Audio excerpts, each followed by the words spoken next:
of your friends today even did not attend the class. They have not joined the class properly. So I would like to convey you people even to ask them that they should join the class regularly. Now, my dear students, Okay, sir. I would like to take the name of the few students, or I would like to start the class. I have already messaged them. In the last class, my dear students, we have studied about the van der Waals correction and real gas equation. So let us revise. Van der Waals made two type of correction. One was the pressure correction.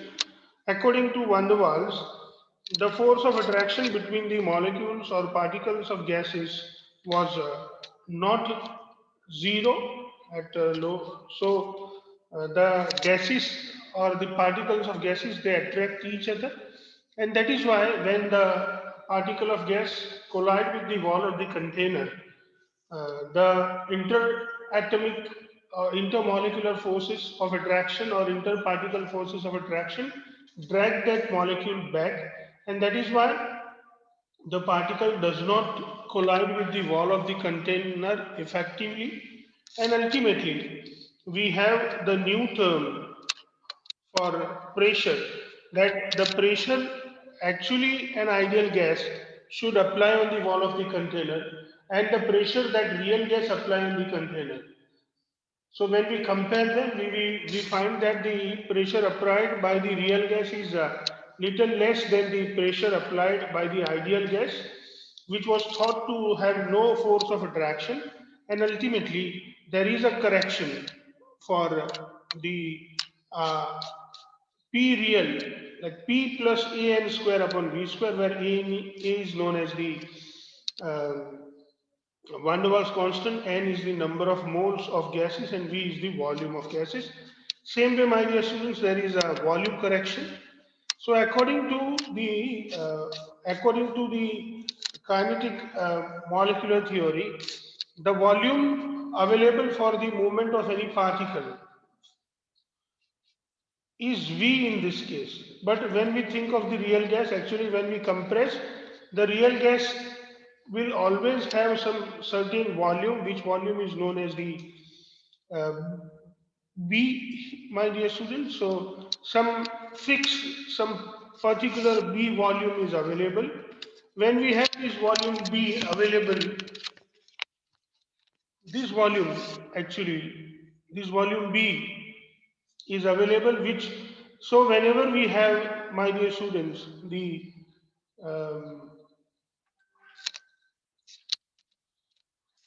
whenever we have uh, volume available for movement for ideal gas, it is V, but when we compress these gases, the particles occupy a smallest volume, which is known as the volume V, and when we have the volume V, we can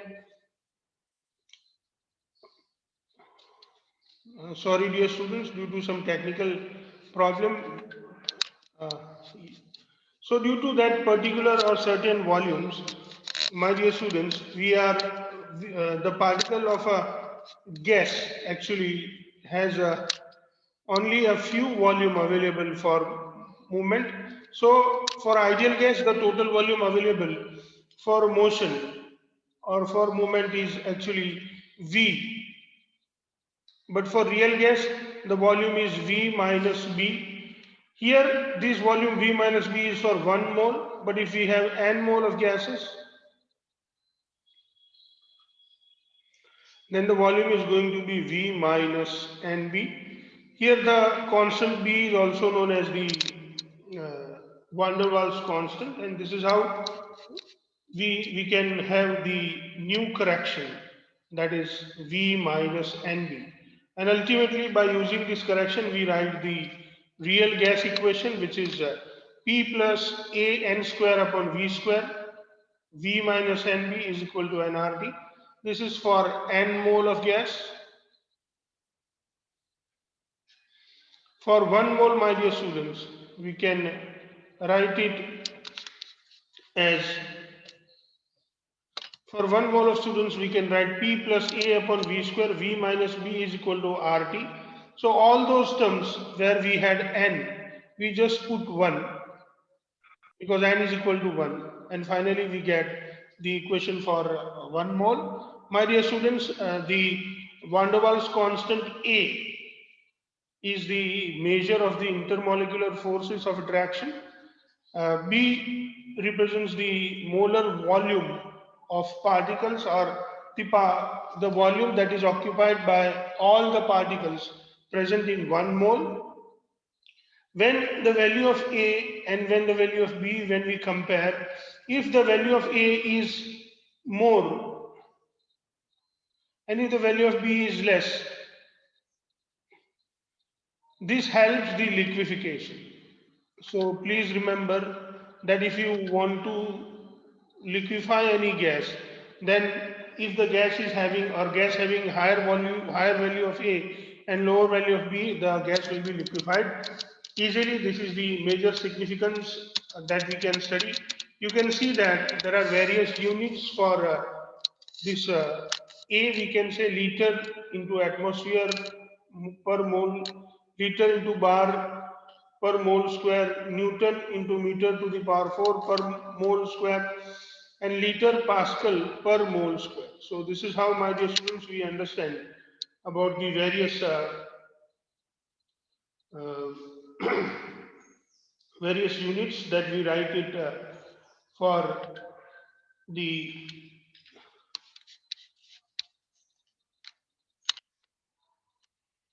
Now, when we look at the B, the B is, the unit for B is liter per mole or meter cube per mole or volume per mole inverse. This is how, my dear students, we understand. Now, my dear students, we have studied about the, yesterday even we have studied about the compressibility factor, and we have seen that the compressibility factor Z is equal to PV upon nRT. It is also equal to V real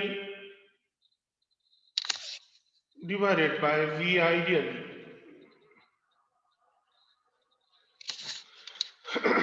The value of compressibility factor A, when it is 1, we can say that the real gas behave like an ideal gas. But if Z is greater than 1, it is called positive deviation. When Z is less than 1, it is called negative deviation. Now, my dear students, for an ideal gas, the graph of Z versus P, that is the, what is the meaning of Z? Z is known as the compressibility factor and P is known as the pressure. So we have drawn here the graph of Z versus P. Now if we think of the ideal gas, my dear students, the graph for ideal gas of compressibility factor Z versus P is a straight line. You can see here the straight line. So we will have the straight lines, and we can see the various we can see the straight line for the ideal gas. But these are the gases which are not ideal gas, and they show the different, or their graph is not similar to the graph of our ideal gas. So here you can see that the graph shows the very different behavior in this case. Let us study about the behavior of these gases. You can see that the ideal gas gives us the straight line, but among these two, you can see this is the curve which always above the ideal gas line, that is the curve for hydrogen. Again, if you look at this curve, you can see that the curve even for the nitrogen, that we can see that this curve is always above the ideal gas. So these are the two gases. For them, you can see that the value of compressibility factor Z is always 1. Now, if you look at the gases like oxygen, methane, and carbon dioxide, what we find is initially their value of Z decreases and then it goes up. So when the value of Z decreases or when the value of Z is less than 1, we call it negative deviation.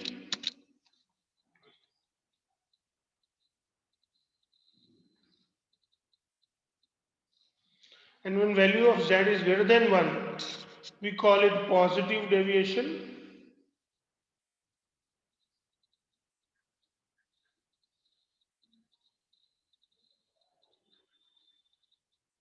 So here you can see that nitrogen and hydrogen are the gases which always show the positive deviation. They do not show the negative deviation. But if you look at the case of oxygen, you can see that at lower pressure or moderate pressures, if we compare these pressures, my dear students, we can say that these are the pressures which may be considered as the lower pressures or the moderate pressures. So the pressures represents the lower to moderate pressures, not very high pressure, but moderate pressures.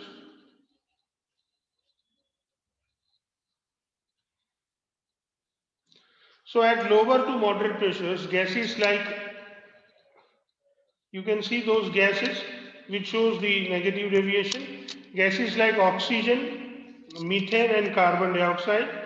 Gases like oxygen, methane and carbon dioxide. You can see them, oxygen, methane and carbon dioxide. At lower to the moderate pressures, they show the negative deviation. You can easily understand this.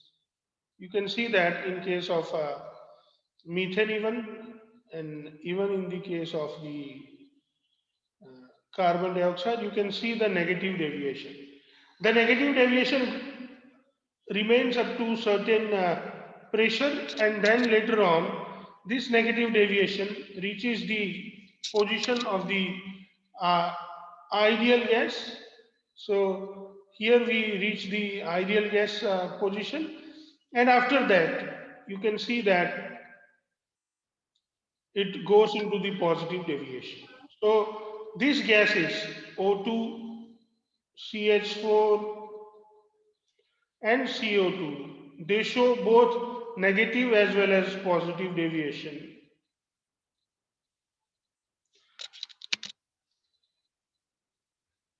in this case. So this is how, my dear students, we understand about the compressibility factor versus pressure graph. And then we have, so this is the variation of compressibility factor for some gases. We have seen that some gases always shows the positive deviation.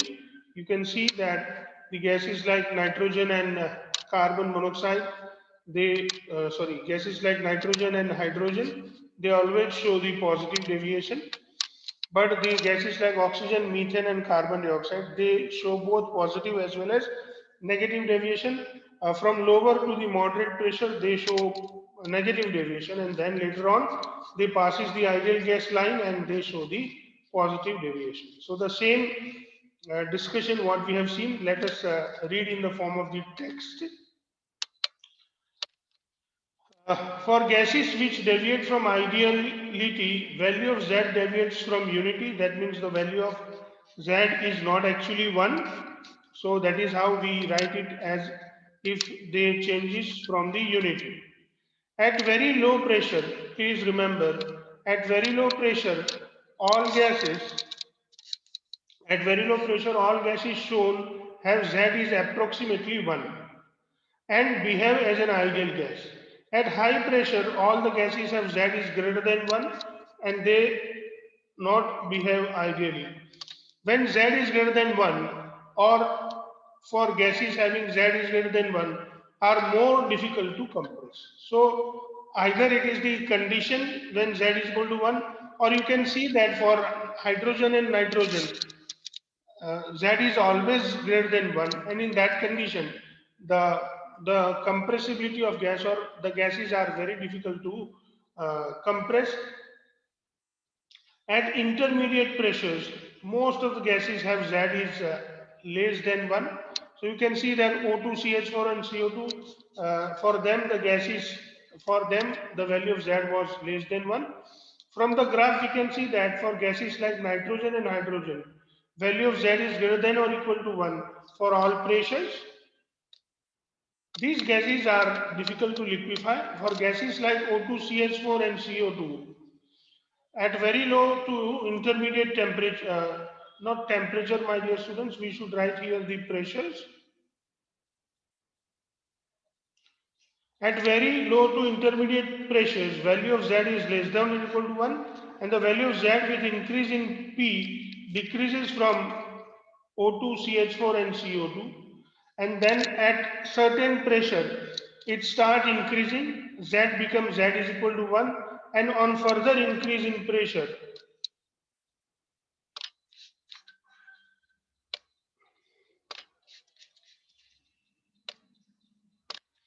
the value of Z keeps on increasing. So this is what we have discussed already, and that is what we have studied in the form of the text. Now my dear students, we want to understand about the significance of Z. What is the meaning of Z and what is the importance of Z? Z is for real gases. Z is equal to P real divided by NR, P V real divided by NRT. So ideal gas, when we have an ideal gas, Z is equal to 1. So we, from this equation, my dear students, from this equation, we can easily understand that volume of real gas, volume of ideal gas is equal to nRT by P, because we are all aware that PV is equal to nRT. So from this, if we write it, this V is an ideal gas, then V ideal gas is equal to nRT upon P. So now let us put this value, this nRT upon P actually, nRT upon P represents the V ideal, and that is why Z is equal to P divided by nRT multiplied by V real. So when we look at the equation now, this P upon nRT is equal to 1 upon V ideal, because V ideal is equal to nRT by P, and you can see here this is nRT by P. So Z is equal to V real divided by V ideal, and this is why we define the compressibility factor also, that compressibility factor Z is the ratio of actual molar volume of the gas is to molar volume of the gas if it were an ideal gas at a certain temperature and pressure. Now these are the very important points, my dear students, I am going to discuss with you is, when do real gases show ideal behavior? So there are certain conditions in which the real gases show ideal behavior. Real gases show ideal behavior when, number one, when the condition of temperature and pressure are such that intermolecular forces are practically negligible. So when the intermolecular forces between the particles of gases or molecules of gases is negligible, then we can say the real gases behave like an ideal gas. Uh, and I would like to tell you that the conditions of lower pressure and high temperature are such conditions. The real gases show ideal behavior when pressure approaches zero. That means pressure is very low, and when when pressure is very low, we can say that the real gases behave like an ideal gas. Even in the Z versus P graph, we have seen that when pressure approaches zero, almost all the gases will coincide with the real gas uh, line, or sorry, with the ideal gas line.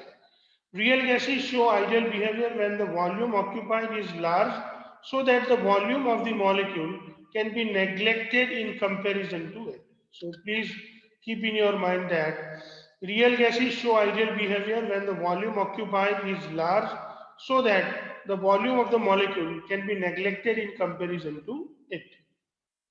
So um, when the size of the molecule is very small, we can say that they have more ideal behavior. Real gases show ideal behavior when the volume occupied is large, so that the volume of the molecule can be neglected in comparison to this. From the above points, we can even say that at low pressures and high temperatures, gases show ideal behavior.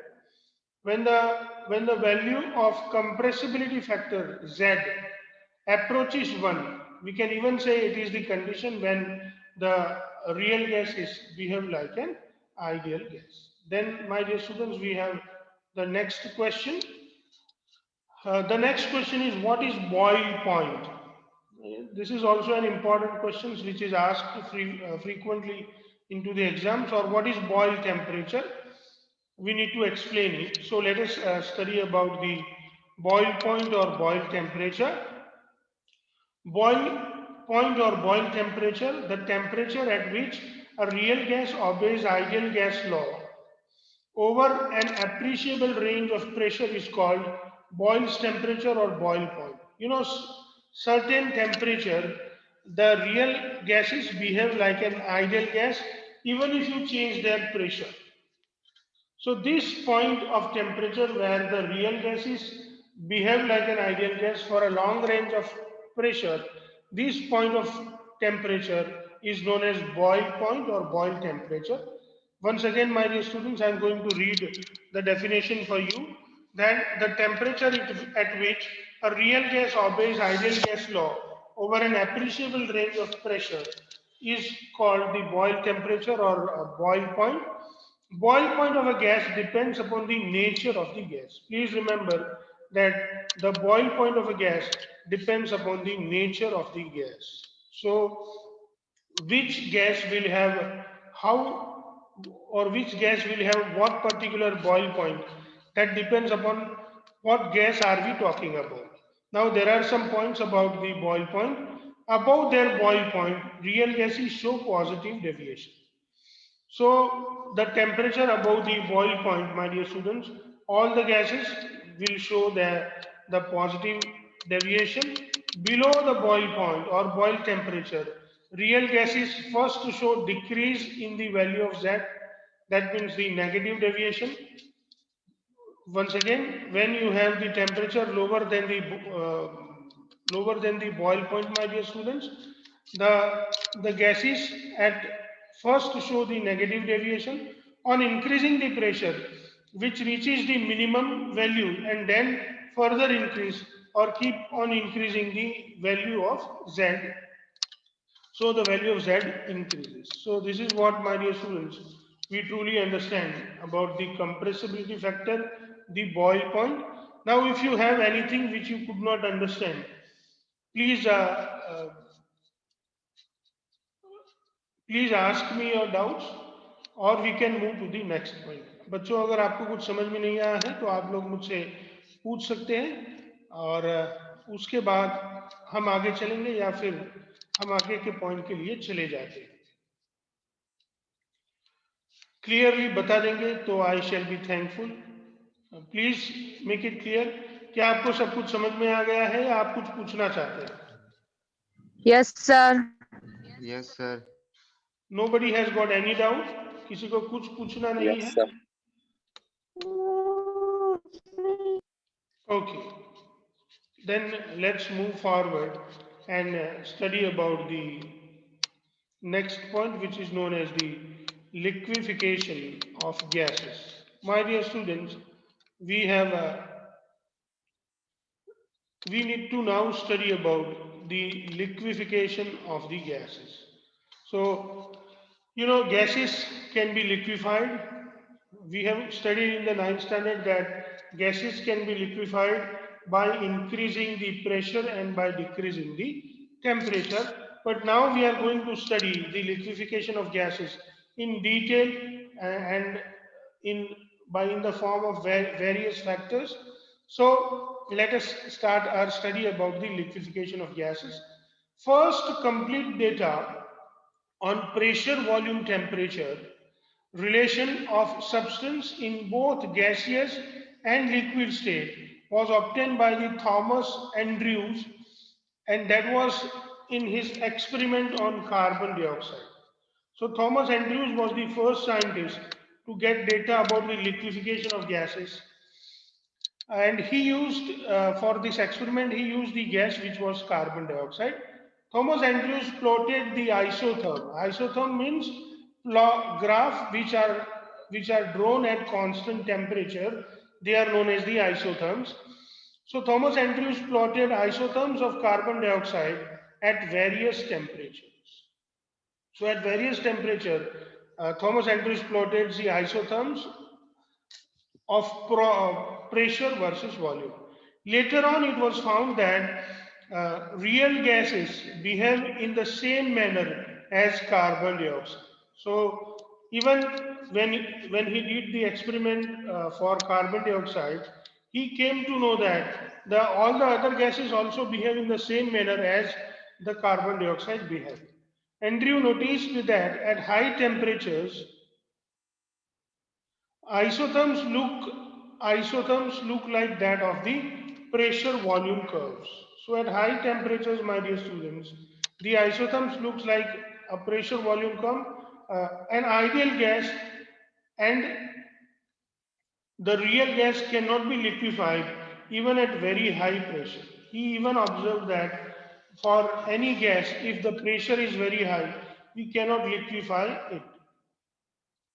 Next thing, as the temperature is lowered, shape of the curve changes and data shows considerable deviation from the ideal behavior. So my dear students, today something very important that we are going to study about is this curve. So let us, uh, this is the curve that shows us the different isotherms.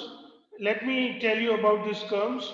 This graph is known as the isotherm of the carbon dioxide at various temperatures. The curve should be studied going right to left. So when we study this graph, we should study in this direction. These curves, what we have got, they are based on the isothermal compression. Isothermal compression means we increase the pressure, so we compress the gas at constant temperature, and that is what it is known as the isothermal compression. So now let's have a look to the graph that we have obtained here. Let us study this graph in detail.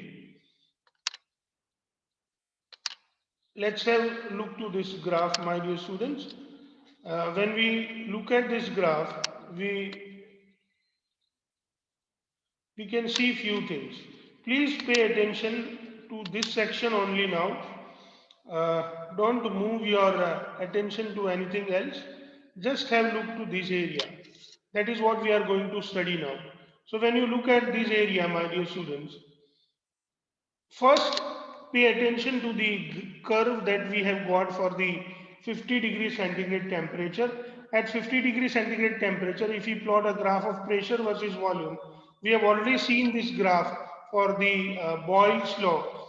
And this graph is a simple graph where there is no liquefaction takes place. And this graph goes in this manner. Now we perform, or when we plot the graph, the next graph we plotted for 31.1 degree centigrade temperature. You can see the graph in this manner. This graph goes this way. So even when we look at this graph does not touch this green part. This green part shows the liquefaction of the gases at first sight. Then, my dear students, we plot a graph of at the temperature of 30.98 degree centigrade temperature. When we plot a graph for a carbon dioxide pressure versus volume graph at temperature constant 30.98 degree centigrade, you can see, my dear students, that this graph goes this way and it just once touch the green part. That means this is the temperature at which the carbon dioxide gas is liquefied first time. Now you can understand that this graph shows that carbon dioxide gas is liquefied first time. When you look at the graph that is at 21.5 degrees centigrade temperature, this graph shows the linear behavior here in this case. You can see that the graph goes down linearly.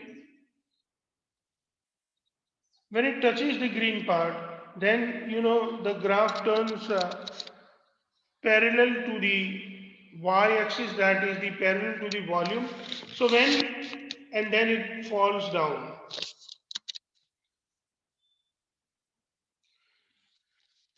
My dear students, and the next graph is at 13 degrees centigrade temperature. Now, as it was mentioned that we should study this graph going from right to left. So let us start studying this graph going from right to left. This is what going from right to left.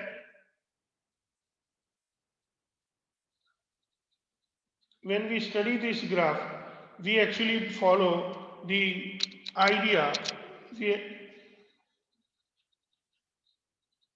we actually follow the idea of isothermal compression.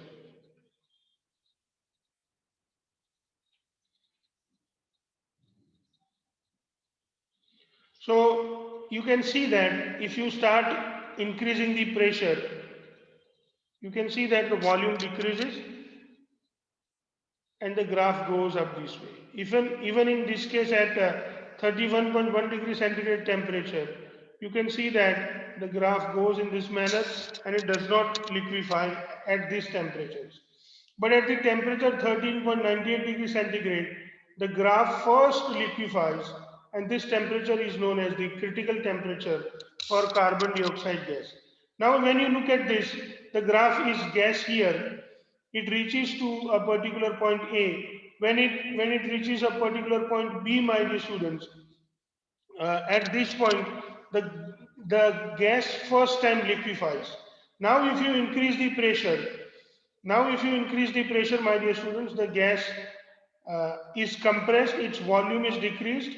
But remember the pressure, even if you are trying to increase the pressure has not been increasing, and the increased pressure is utilized to compress the gas. At point C, all the gas that we had has been completely liquefied. And then when on liquid gas or liquefied gas, if you try to increase the pressure, so for increase the pressure from P2 to P3, for increasing the pressure from P2 to P3, for such a big increase in pressure, you can see the volume changes from V2 to V3. So here we can say that the liquids are very much less compressible, and by increasing such a huge amount of pressure, we get a very small volume of liquid that can be compressed. The same you can see here. The gas was first liquefied here, then all the pressure we have applied, that all pressure is utilized to compress the all the particle of gases into the liquid. Here the gas has been completely converted into liquid, not here my dear students, but the gas keep on converting into liquid. Here all the gas has been completely converted into liquid, and then you can see that such a steep slope we get. And for the temperature, for the increase of pressure from such a huge pressure, that is the increase of pressure P1 to P3, my dear students, the volume is increased to a very small volume. You can see this small volume has been decreased, and this is how, my dear students, we can understand the various graphs. But remember that above certain temperature, above the temperature of 13.98 degrees centigrade, the gases cannot be liquefied. It is the temperature which is known as the 13.98 degrees centigrade gas, CO2 gas, first liquefies.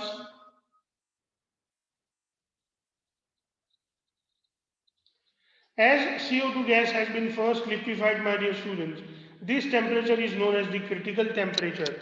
And below that temperature, for all temperature gas, carbon dioxide gas can be liquefied, but above that temperature, the gas cannot be liquefied. Now, whatever we have discussed, let us study into the text. At 30.98 degrees centigrade, carbon dioxide remains gas up to 73 atmospheric pressure. That is point E. Now, when we increase the pressure,